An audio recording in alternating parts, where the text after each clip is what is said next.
Hello ma'am, welcome to Micah's College, Mysore. Thank you, Mr. Ram, for inviting me to Micah's College. Ma'am, there are different segments in this conversation that we are going to have. Okay. We shall start with your family, childhood, and the education first. Okay. We know that Kodavas get identified by their family names.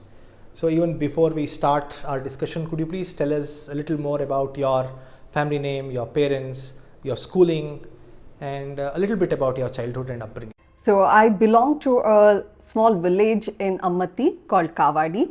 I'm born into Machimanda family. My parents, Punacha and Bojaki, and my mother is from Manditra family, and I'm married to Mukkatira family. Right. And where was your schooling? Actually, my parents moved from Kodagu to Bangalore city. Bangalore used to be the hub of public sectors and the major job creators. So considering they come from small to medium landholding families with more number of children, they had to move from Kodagu to Bangalore, and where they got their employment, and that's how my schooling, my college, post-graduation, first job, first enterprise, everything happened in Bangalore. Bangalore. Okay. So you were born in Kodagu, but you were brought up in Bangalore. Yeah, my mom had her maternity leave, and so she went to Coorg, and then I was born there, and then within 3 months' time, she got back to Bangalore. Nice. We know that Kodavas have a very close connect with hockey. Okay.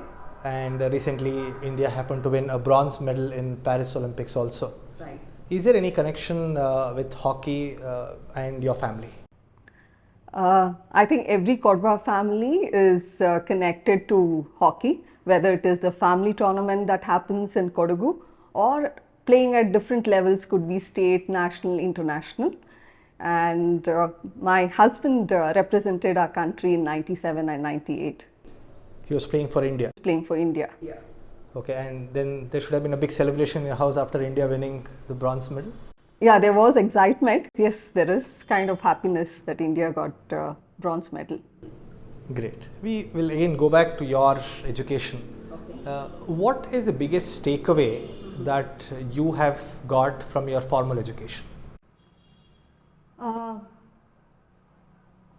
have to go back to 80s and 90s, my childhood days. Back then, Bangalore used to be pristine, less populated, and it was such a beautiful city. And at home, we had our Kodava way of life. And while we stepped out into our neighborhood, we had our neighbors coming from different parts of Karnataka, different parts of south of India. So we grew up amidst people who spoke different languages, came from different culture, tradition, and different flavors in their food. I think more than, and in the neighborhood, we also spoke only Kannada. ನಾವು ಕನ್ನಡದಲ್ಲೇ ಮಾತಾಡ್ತಿದ್ವಿ. ಶಾಲೆಗೆ ಹೋದಾಗ ಮಾತ್ರ ಇಂಗ್ಲೀಷ್ನಲ್ಲಿ ಮಾತಾಡಬೇಕಾಗಿತ್ತು. ಮಾತಾಡಿಲ್ಲ ಅಂದರೆ fine collect ಮಾಡ್ತಾ ಇದ್ರು.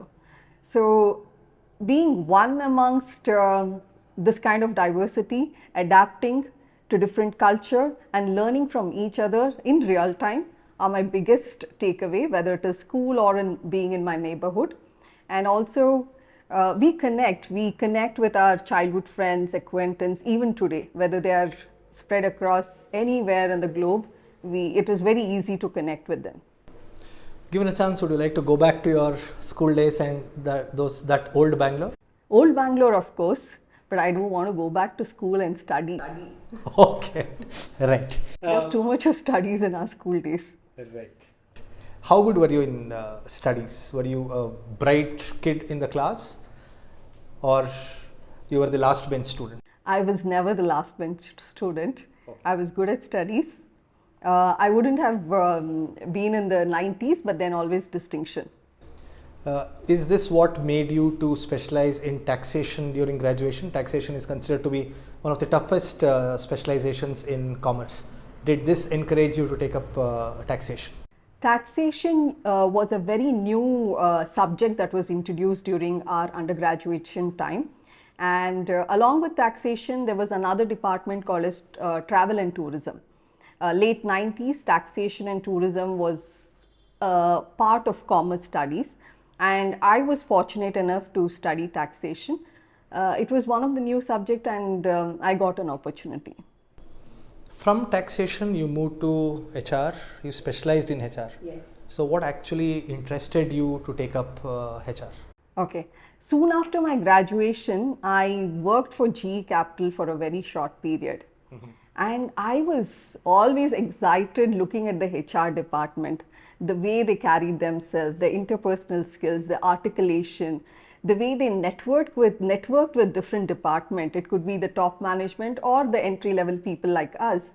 And somewhere it fascinated me, and the subtle smile that they carried every time that they spoke to different employees was great. And that's one of the reasons for me to have chosen human resource.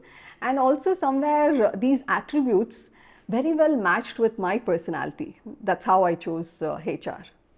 Later, you set up a HR firm also. Yes. So, could you please tell us more about your HR firm? What were you basically into, and what was the objective of setting up that firm? Okay.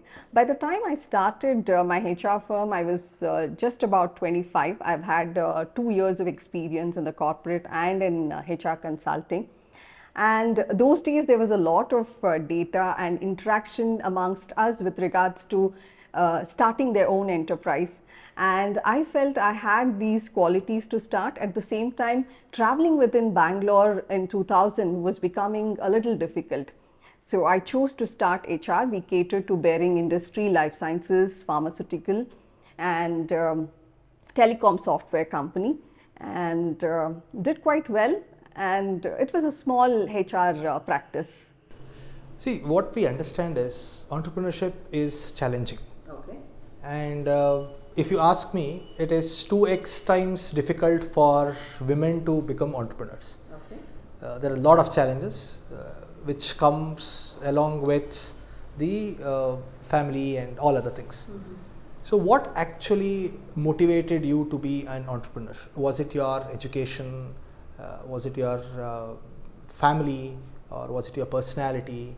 What exactly motivated you to be an entrepreneur?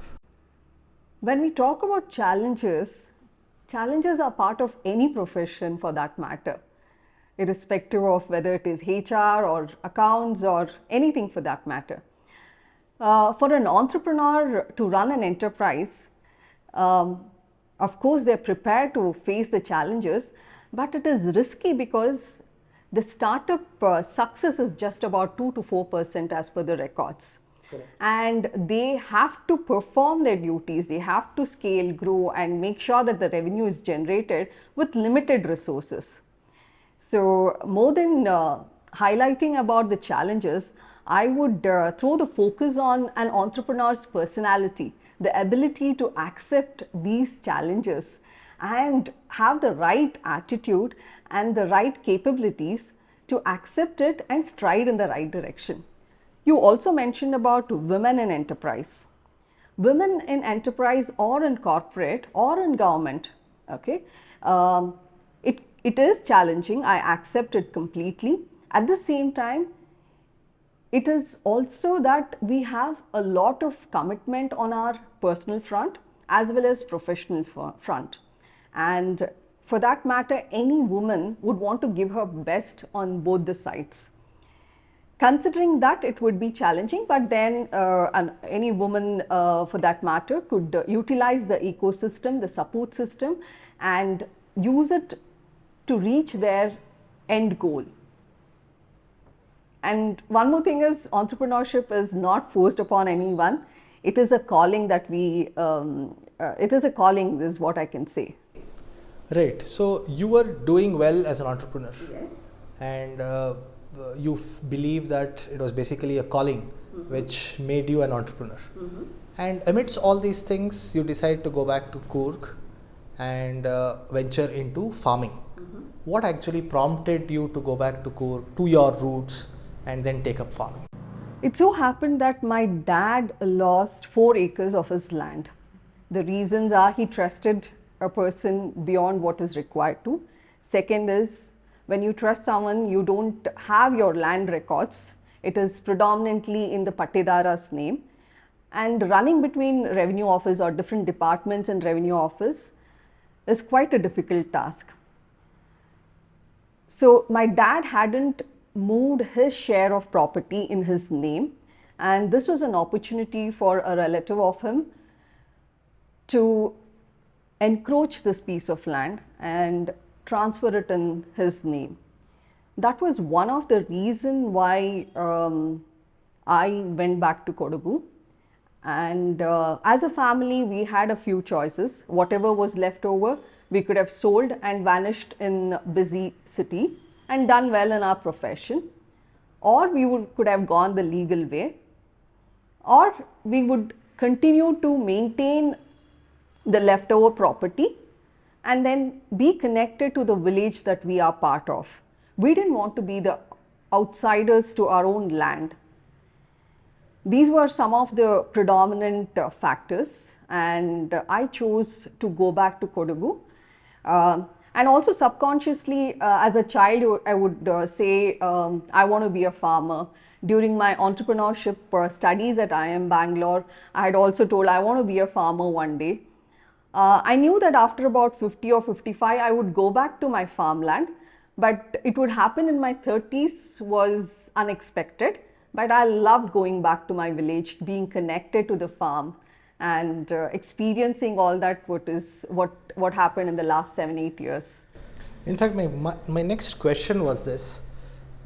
As a child growing up in Bangalore, in a city like Bangalore, or setting up your firm in a city which was growing at a very fast pace, did you ever think that you will go back to Kodagu and take up farming? Maybe it was a long-term plan that you had, and it happened very quickly. Yes. So how do you take it? Do you regret doing it, or you are very happy that you went back and you reconnected with your roots? As I told you, subconsciously I would talk about farming.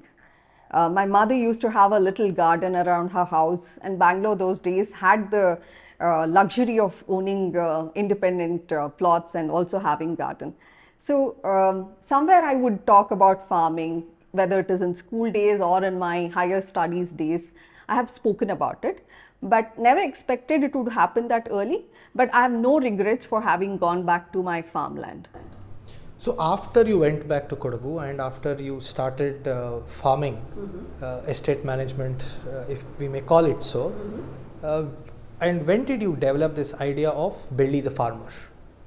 What prompted you to come up with this brand and build this business? By around 2016 is when I started visiting the farmland, and it was a seasonal farm work. It was not something which was, it required my presence throughout the year.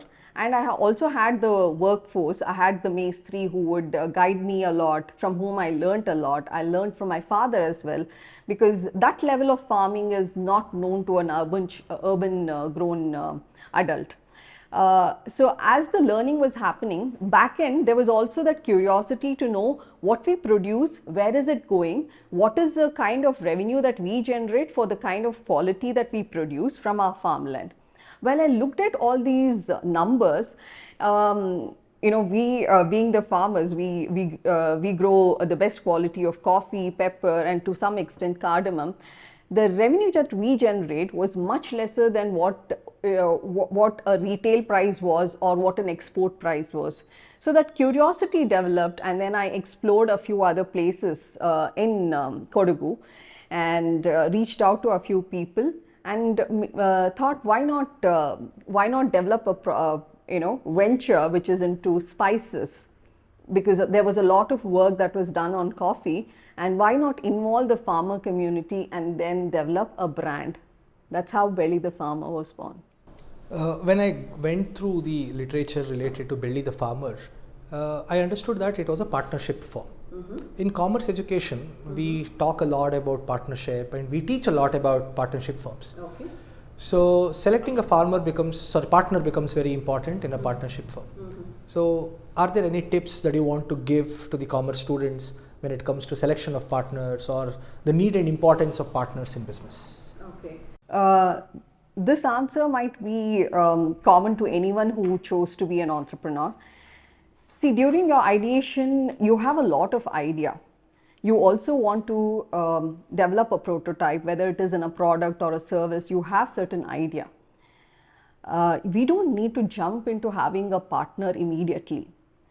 All that I'm going to share now is from my experience and the learning that has come in the last few years.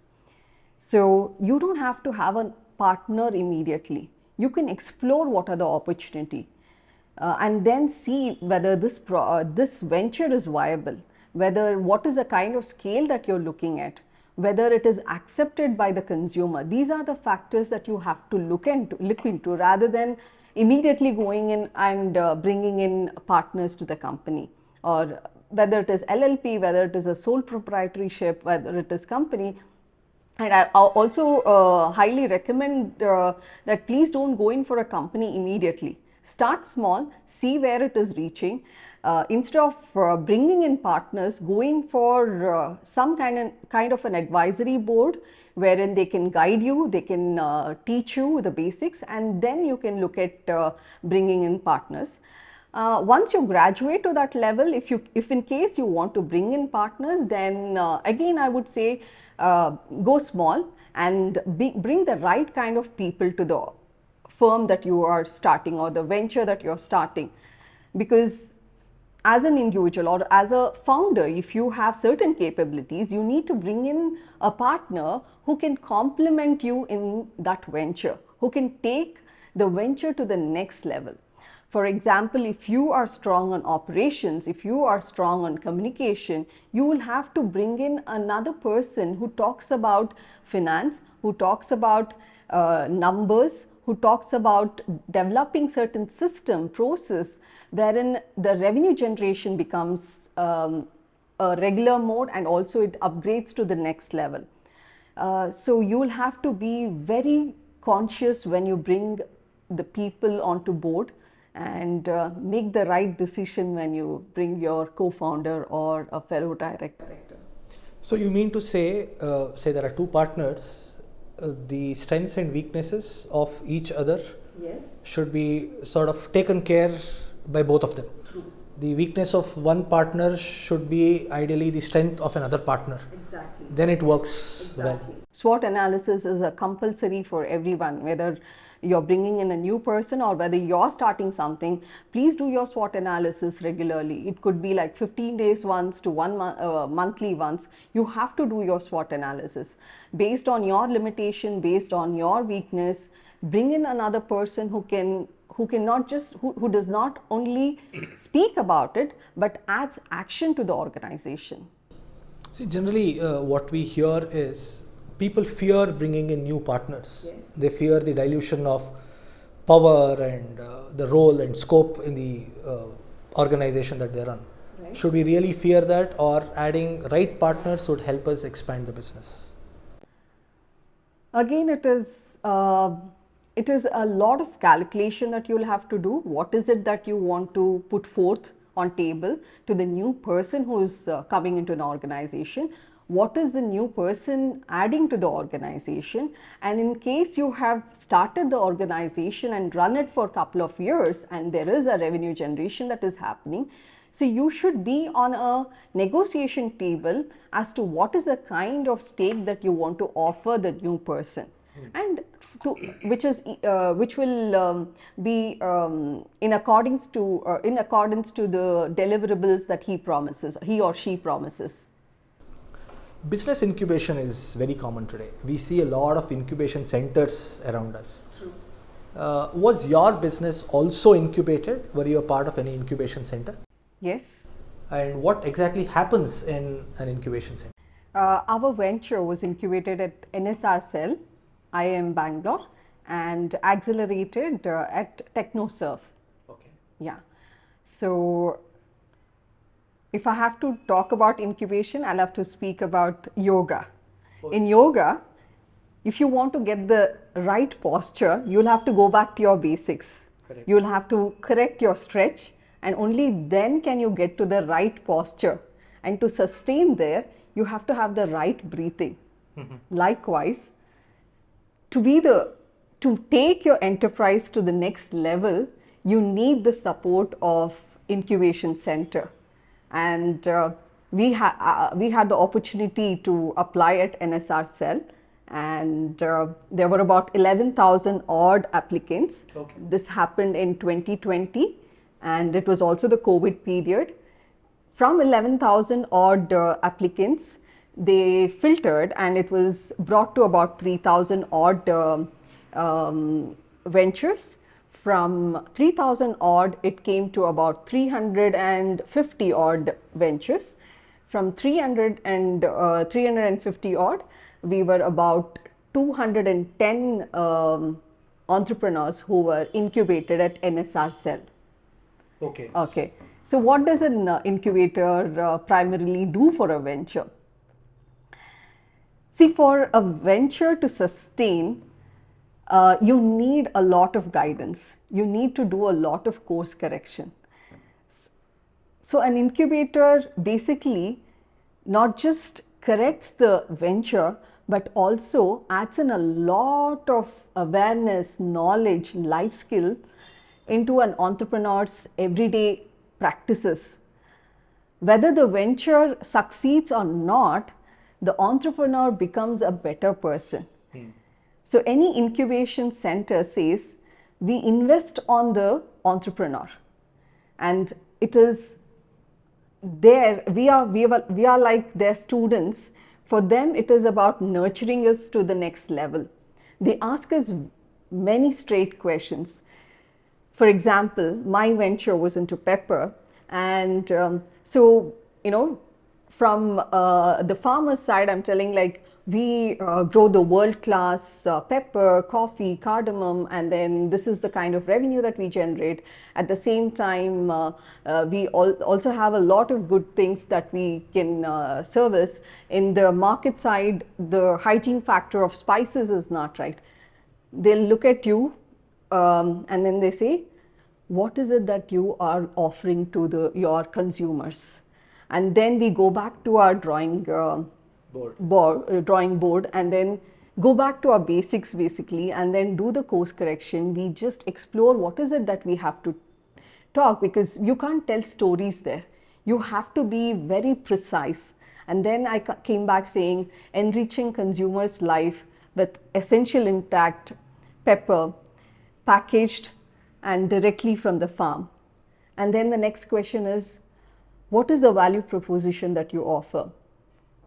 What is your unique selling point? What is my value proposition? Again, I go back to my drawing board and then, you know, come up with multiple things. You go back to your center and then you give all the aspects that is related. They say, these are features. Tell me what is the value proposition. Then I come back saying that farm to pack, we've reduced the cycle time by 55%. Okay. And that is what they look at. After that, they'll say, what is the unique selling point? I say, okay, our pepper is intact of all essential. How do you prove that? What is the nutritional value that you have come? How do you say that your pepper is intact of all the essentials? And where is that finding? I say pepper has got this essential oil, which is very important for human consumption. So where are the data for that? Again, you know, that aspect is looked at. And then they teach us about TAM, SAM, SOM. There's a lot of learning that happens during our incubation period. For me, it was about 1.5 years with NSRCEL.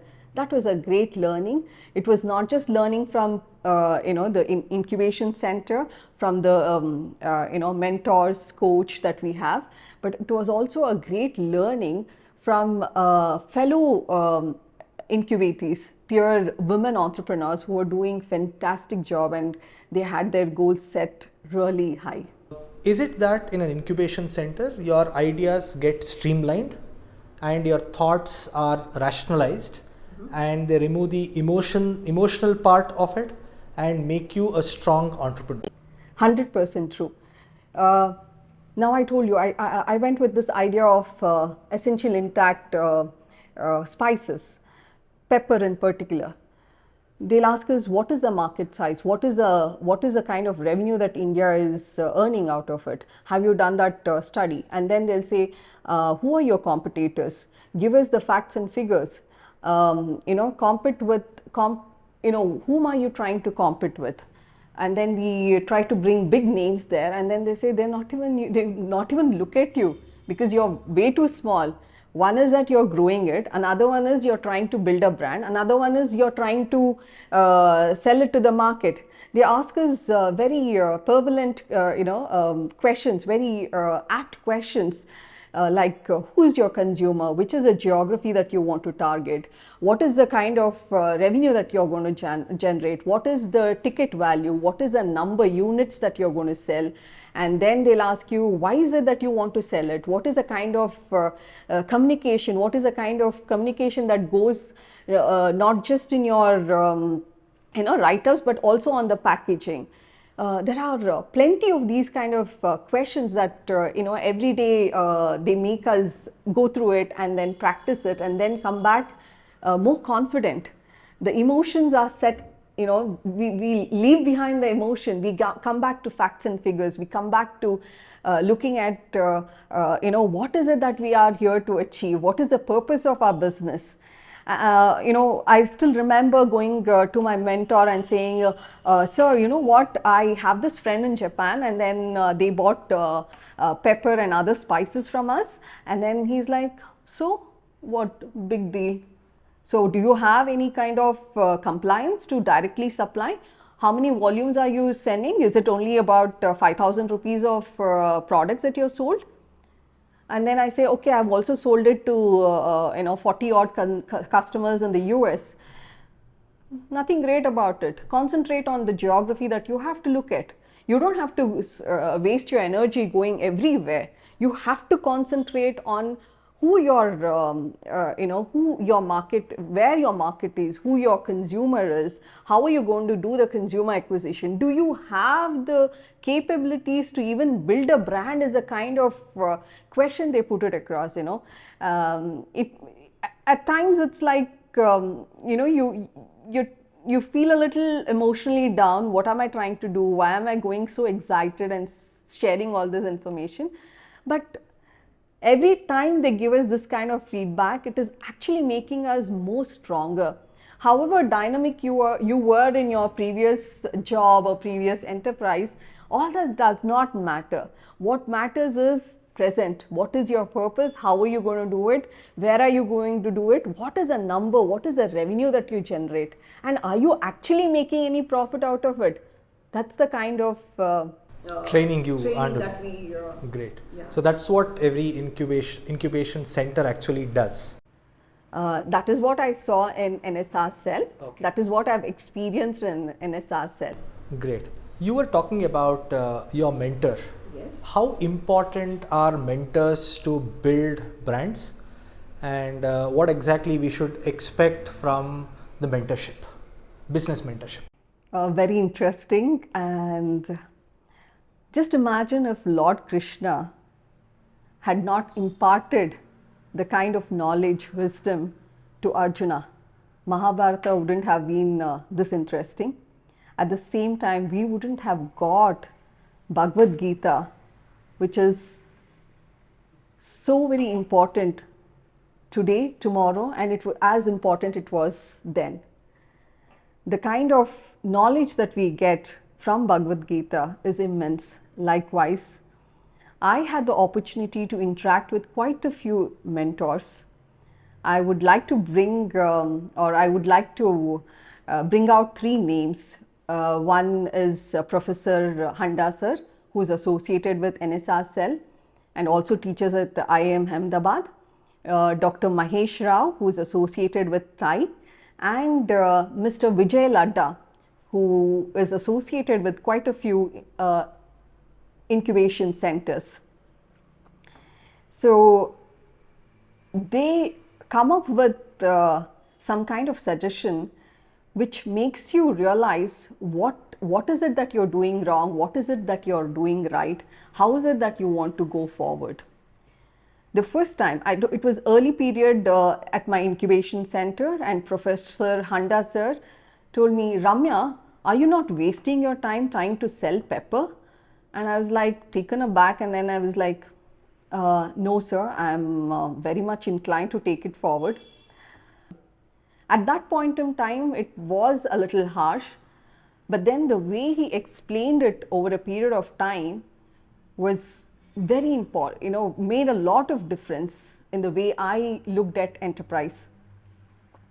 Then I got an opportunity to interact with Dr. Mahesh Rao, who was associated with TIE. Through Belli The Farmer, we had competed, and at TIE, Women Entrepreneurship event, and then we also stood second. After we won the TIE competition, I also got an opportunity. I was fortunate to meet Mr. Vijay Ladda sir, who had about 30 years of experience running business, and also financially he was in a sense he's a CA, he's a Marwari, he's got about 30 years of experience. All these factors complemented him to be one of the best mentors that I have met till today. He would basically introspect the founder in every angle, not just our education. He would also ask, where is your earning coming from? Do you have a passive income? Do you have any income coming from agriculture? Is your house run because of your earnings? What is your family background? Do you have an additional income coming home through your husband? And what is the kind of time that you're giving towards your personal life? I've met wonderful mentors in the last few years. I've seen different seasons of life. At this point in time, the purpose of my life is very important. Why I do what I do, what is in it for me, is it going to be beneficial for me in the long run? What is the kind of involvement that I need to put forth towards it in the short term as well as in the long term? Are critical questions that I ask to myself. This is something that I've learned from Mr. Ladda, and also from a dear friend of mine, Dr. Shilpa. And I'm also inclined towards spirituality these days. So at this point in time, my goals are different. And as I told you earlier, to start something, to do something, you need to have that calling. Considering me being a farmer, there's so much of involvement at the agriculture level. There is also, as a Kodavati, I believe in nature worship. There are so many energies that we worship. So I'm quite inquisitive to know about these things, read about these aspects.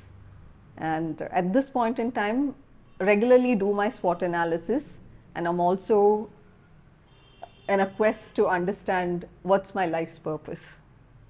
You've been talking about SWOT. So if I could ask you, if you could tell us 2 strengths that you have found in yourself, what are those? Confident, clear. I can articulate a subject really well. And I'm committed and completely involved in what I do. Let's move to the next segment. It focuses on your volunteering work that you have done. You were very closely associated with CII Young Indians. Yes. And you have done a lot of work. Yes. Could you share some of the experiences related to CII Young Indians? CII Young Indians was one of the best experience till date. The kind of work we as a team could put forth here in Mysore was amazing. Before even highlighting about the projects that we did here in Mysore, I must thank Utsav and Kavish for having introduced YI here in Mysore in 2014. And also he was supported by the CII team to bring YI here. I became part of it during the inception of YI here in Mysore. Kavish couldn't take up responsibility, so I became, Utsa was the founder chair and I became the founder co-chair of YI Mysore. It was amazing what a mammoth of work that we did during those 2.5, 3 years.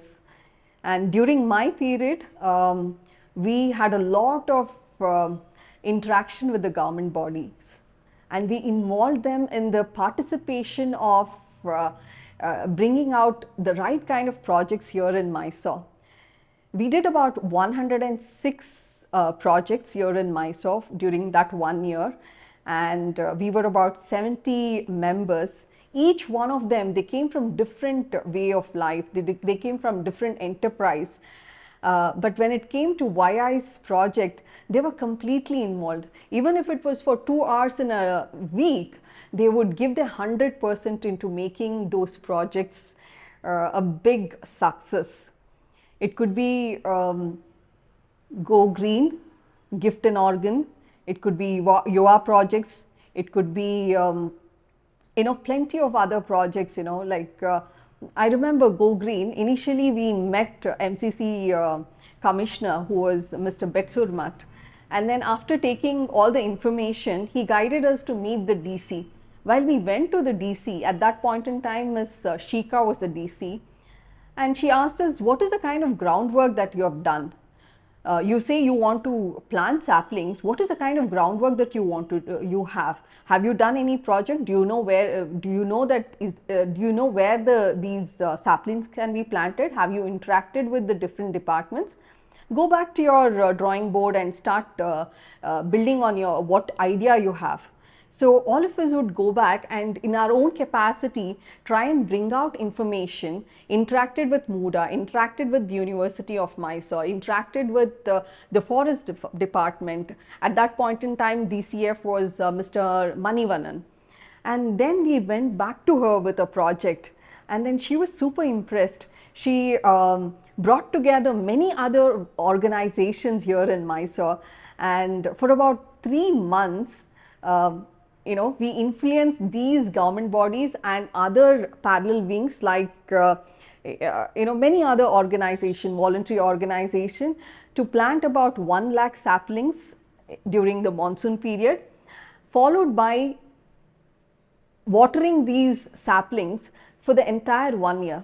It was possible because we as youngsters went towards the administrative body and told them what is possible to be done here in Mysore. And that was something very close to my heart. When it comes to Masoom project, we had this project wherein we train volunteers. We trained about 417 volunteers who would go to different schools and teach children between the age of 6 to 15 about right touch, the good practices and all this. And then we had a human chain here in Mysore. We had participation from many schools here in Mysore, and this happened at the university premises, and it was a great success. For the again Gift and Organ and YOA projects, many other projects was phenomenal. I think the team was vibrant. The team put forward the right kind of energy to make things possible, and that's how we also got a national recognition during 2016-17. While you were describing your activities at CII Young Indians, we could sense that you were visibly very happy. Yes. So what actually draws you towards? Probably it is in our DNA. Even during college days, I was inclined towards being part of these kind of organization, but at that point in time, the primary focus was education, and parents wouldn't let. But subconsciously, I always wanted to give back to the society that we are part of. And YI's 3 main pillar is nation building, thought leadership, and youth empowerment. And all the 3 was very exciting and interesting for me. Right. I got another interesting fact when I was going through your profile. In 2011, you had an opportunity to go to UK, and there you visited a lot of cities, which included Hampshire and Oxfordshire, places like this. And you met a lot of mayors there, and you interacted with them. Could you please shed some light on this tour and what exactly happened and what was the end result of? Rotary International has this excellent group study exchange program. I think we were some of the fortunate ones before 2015 to have utilized this facility and applied for it and been selected to represent the state that we belong to. So it's about 6 to 8 months of interview session, and we have people from different districts from one part of Karnataka, and we were about 4 of us who were selected and one team leader from the Rotary who got selected. It was one of the best experiences that I had, because one is on the cultural front as well as on the vocational front. You have that kind of exchange that happens. You carry a part of Karnataka, you carry a part of Mysore into the British homes, and then you learn a lot from them as well, and their appreciation, their respect for Indian culture, the Indian way of life, yoga. All this excites you a lot, as well as it feels like, oh wow, we are respected in a country where it's so different. At the same time, at every county that you go, you have some of the other program. The entire period is completely engaged, from starting from morning till night. One is that you are living in British homes so that you learn the culture. On the other side, you also socialize with Rotarians who are doing their bit to the society where they live, and you also learn their contribution to the society, which is making a difference. So it is a packed period. Along with this cultural exchange, we are also asked what is the kind of vocational learning that you want to have. And that's when I specifically asked that I would want to visit the government bodies. I was always inclined towards the government setup, the way it is functioned in a foreign nation, and then how do they actually make things possible. So I got an opportunity to visit some of their government bodies and bring back a lot of learning. At the same time, every county that we visited, the mayor would visit us, and a picture with the mayor was was printed in one of their newspaper. It was wonderful, and at the end of every program, we had our national anthem, and then your heart swells with pride when you listen to our national anthem in a foreign land. It was a great experience.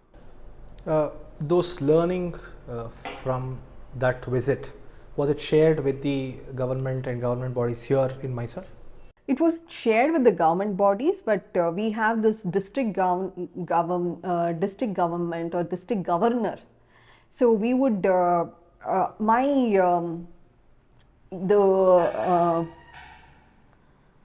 Rotary Club which sponsored my visit to UK was Rotary Midtown. Along with Rotary Midtown, we had to visit all the other Rotary clubs and share the knowledge that we gained from our visit. And we had to present projects so that it could be incorporated in the running of at least the Rotary system, if not with the government. Okay, nice. Now we will deviate our conversation a little and go back to Kodagu and discuss a little more about agriculture. Sure. My first question is, Kodavas are an ethnic minority. One of the reports tell that the overall population of Kodavas is about 1.5 lakhs. I may be wrong, I'm not 100% sure about the numbers. Okay.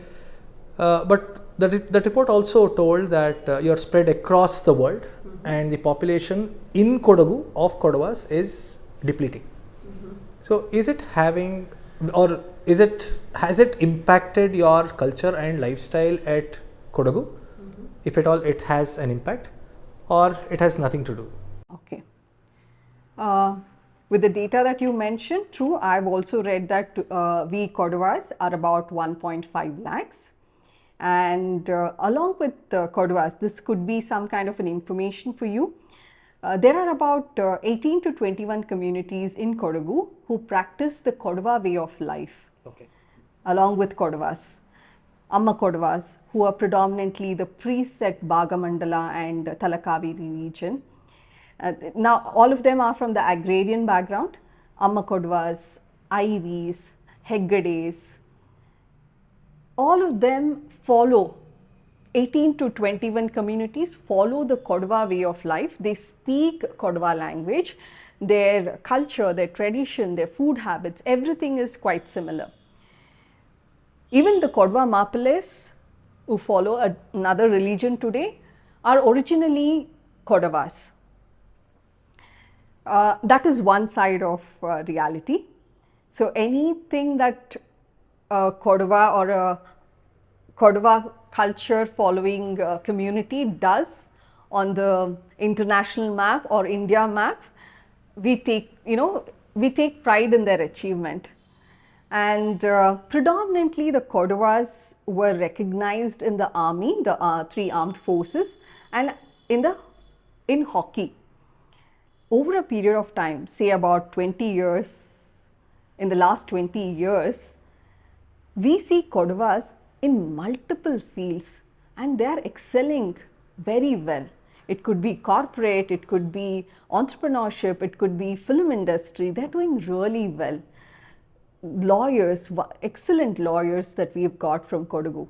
Kodagu has given great sports persons to our nation.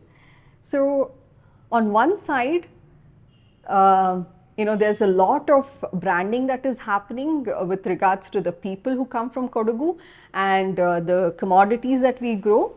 On the other side, like you mentioned, our presence is not so visible these days. Could be because most of us are looking at other avenues.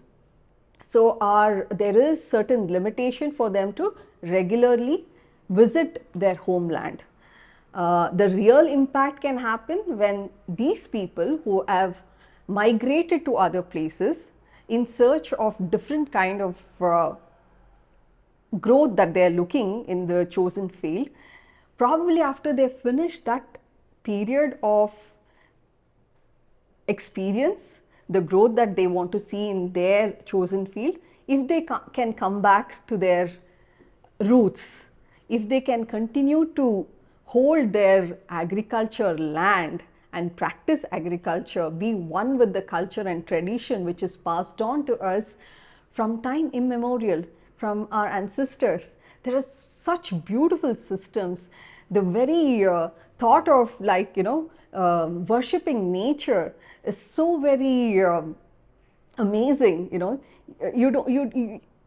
For that matter, our demigods, everything was just in a form of stone, and we derived a lot of energy from believing in those kind of energy. It's an amazing tribe that I could say. I would really be happy if everyone continue to be part of Kodagu and continue to make an impact at the international level, and also maintain their agriculture land, not sell their agriculture property, and make a difference in whole. It should be an wholesome approach. You're talking about or you're giving a call to everybody once you're done with your city life, when that part of life is over, you want them to come back and get back to agriculture. Come back to your roots, whether you practice agriculture in real time, but make sure that you hold your agriculture land. Your ancestors have been there, they walked that place. Anything that you have done today is only because of what they have done in the past, and continue that practice if possible, but otherwise always try to retain what is there, what is left behind for us. Do you also believe this? In one of the podcasts, one of the guests told this. It's very easy to pick up the skills or the trade of our ancestors, because we would have that in our DNA. For somebody coming from a non-agriculture background, or people like you where your ancestors were into agriculture, would it be easy for you to pick up agriculture? For me personally, learning agriculture was quite easy. I learned it from my dad in the initial days, but there was a lot of learning that came from my maestri, the workers she brought in. Otherwise, having been an urban child till my adulthood, did not know anything about cultivation, maintaining. Probably it is in my DNA, and I also had this interest to go back to my roots, and all this probably connected, and then I'm doing fairly well now in agriculture. How is agriculture in Kodagu different from agriculture of other places? See, Kodagu is basically islands, and you also have flatlands. There are certain crops which is conducive to that weather condition. These days, we can see a lot of climatic change. It's not just in Kodagu, but elsewhere as well. Personally, for me, from my husband's side, my dad's side, and my personal, we have small properties in 3 different places. I can see that kind of difference in these 3 different places. One is 25 kilometers away, another one is 65 kilometers. At one place, rainfall is heavy. Though we have nice blossom in the initial period, we have the right kind of formation of beans and all this, but then due to heavy rainfall, it can't withstand. At the same time, there is one region which is A zone for coffee cultivation and pepper and all this. There we get better returns from plantation. Another part is a little dry land, which is more closer to the town. So we see a lot of difference in the geographical location, which is just about few kilometers away. So that's how it is, and probably the fertility of the soil is also great there, and that's how we can produce world-class spices and coffee from this land. Great. Now it is established that agriculture is not a lucrative profession, at least by the media. But still people like you are going back and taking up agriculture. What's actually motivating people like you? If everyone goes after lucrative jobs, who's going to grow the food that we consume on an everyday life? Correct. It's very difficult, right? For some, it is great to get that 300% return. For some of us, it is the sheer happiness. For us, to be connected to nature itself is one of the biggest blessing. And earlier I used to earn a bigger package, but now it is reduced.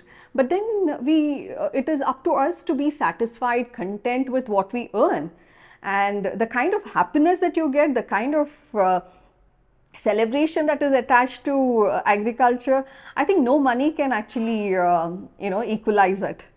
Right? So you place peace, happiness, satisfaction, contentment much above money. I've derived it over a period of time. At this point in time, these are most important, and happy to have gone back to my roots and practicing it as a seasonal farmer, but I'm really happy with the way it is.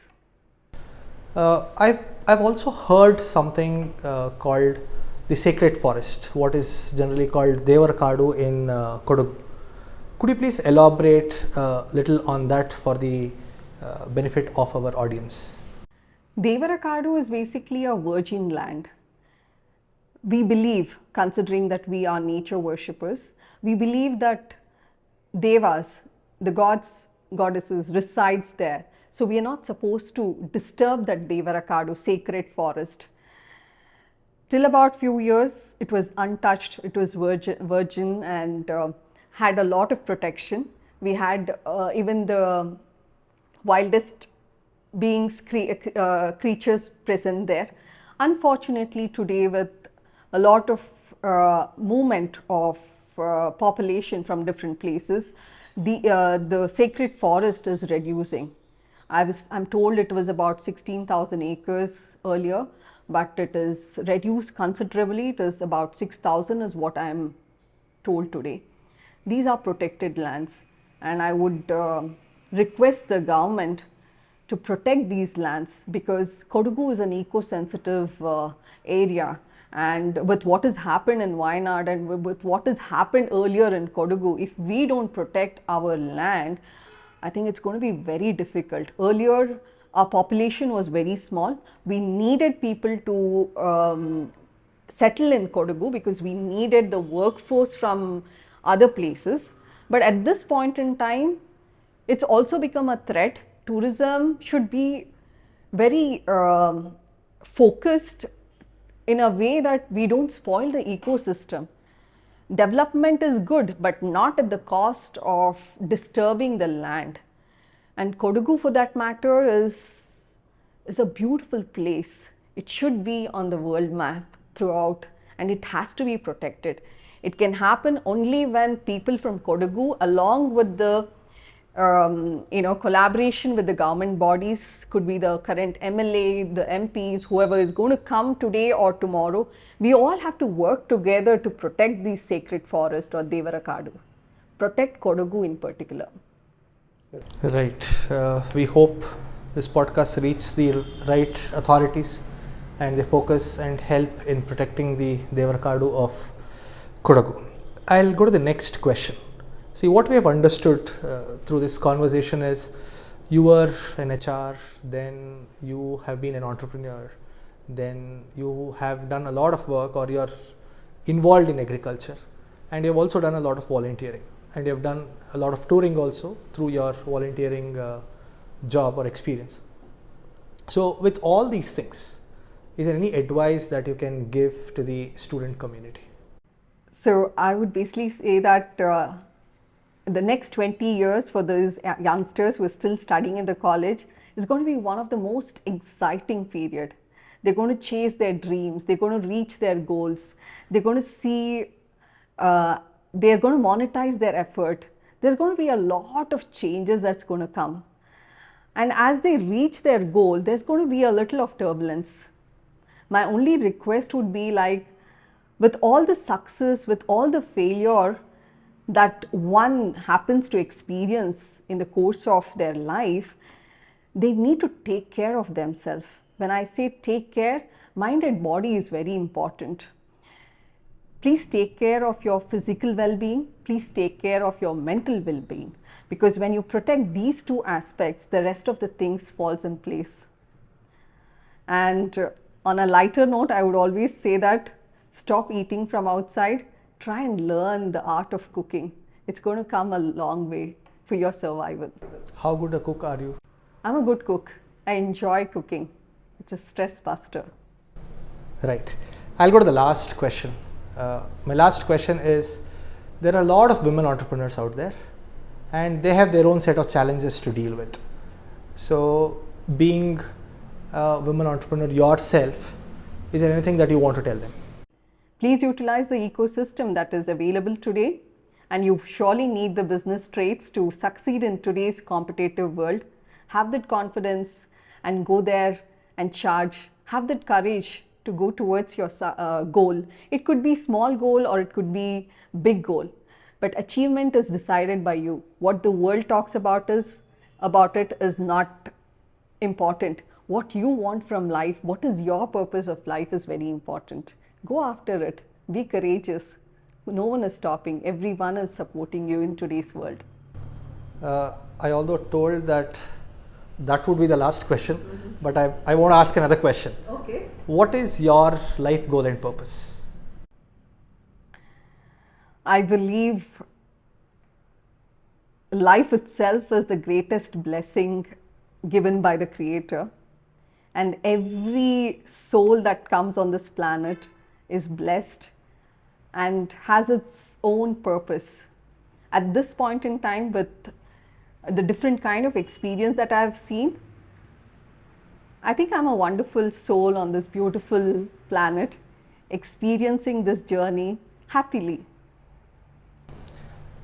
It was wonderful interacting with you, and we could learn a lot of things, and I'm sure our audience will appreciate your journey and some of the points that you made with regards to Devarakadu or women entrepreneurship or students.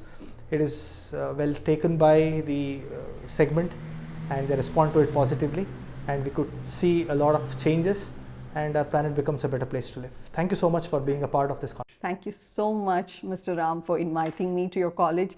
Thanks to the entire support team which made this possible. Thank you.